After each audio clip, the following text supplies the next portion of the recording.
Okay friends, so we already see the basic definition of greatest integer function and some remark on video number 1. So now I uploading the video number 2. In that video we are seeing some properties of greatest integer function. So here we are discussing only the two properties of this function. Further property will be uploaded in next video. So this property says that if x and y are two real numbers, then we have to prove this result. So in the first result we have to prove that greatest integer function of x is less than equal to x less than greatest integer function of x plus 1.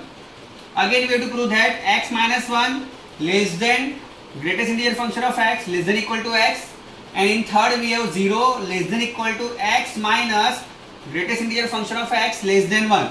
So how can we solve this? So already from video number 1 we see one property that greatest integer function of x is some integer if and only if this x is greater than or equal to n and less than n plus 1. So if I put n is equal to greatest integer function x here, so we got greatest integer function of x is less than equal to x less than greatest integer function of x plus 1. So we call this result as result number 1, and you can see that we already proved this thing here. Just we put n is equal to greatest integer function of x here and we got our result number 1.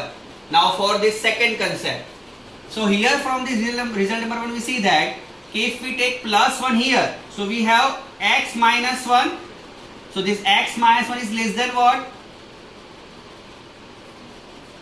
Greatest integer function of x. So if I take 1 here, so we have x minus 1 less than this, and again in first product it says that greatest integer function of x is always less than equal to x. So it means we have less than equal to x. So what I just do, I take plus 1 from this side to this side. So we have x minus 1 less than this greatest integer function x, and it is less than equal to this x. So we have x minus 1 less than this less than equal to x, and which is nothing but our second concept. And now for this remaining part, again we use result number 1. So by result number 1 we can see that. So see, if I subtract this inequality by this greatest integer function of x, then see what happens. So I subtract greatest integer function x from this inequality. So I got 0 less than equal to x minus greatest integer function of x less than, again it is cancelled, so only left part is 1. So this is our result number 1. So we can see that easily here. Here we have 0 less than equal to x minus greatest integer function of x less than 1. So this is the result number 1. Now we move to the result number 2.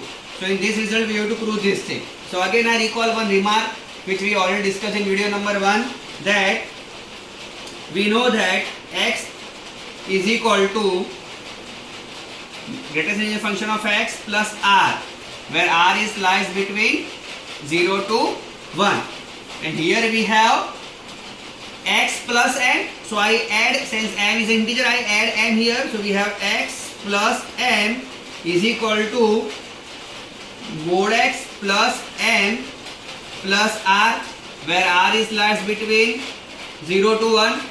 Now if I take these two things together, we have greatest integer function of x plus n plus r. So it means what we get? So 0 less than equal to r less than 1. It means we get x plus n is nothing but this function plus remainder, where remainder is lies to 0 to 1. So it is nothing but, we can say that it means the greatest integer function of x plus n is nothing but greatest integer function of x plus n. So for this, let us take one example. Okay, suppose from the left hand side if I have minus 1.5 and I take my integer m as 1. So this is nothing but, for us we have mod of x plus n, where I take x as minus 1.5 and m is 1. Now first upon, what is the value of greatest integer function value of minus 1.5? So since this minus 1.5 is nothing but minus 2 is less than equal to minus 1.5 and it is less than minus 1, it means greatest integer function of minus 1.5 is nothing but minus 2. So we have minus 2 here plus 1. So it will give you value minus 1, and this is, so now x plus n If this result true, then this example is also true. So here I take my x as minus 1.5 and m as plus 1. So minus 1.5 plus 1 is become minus 0.5.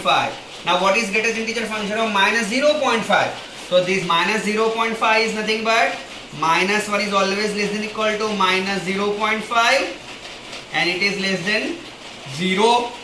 It means the largest value which is less than equal to 0 minus 0.5 is minus 1. It means its value is minus 1. So from this we can see that again if we have greatest integer function of x plus n time, then answer will be minus 1.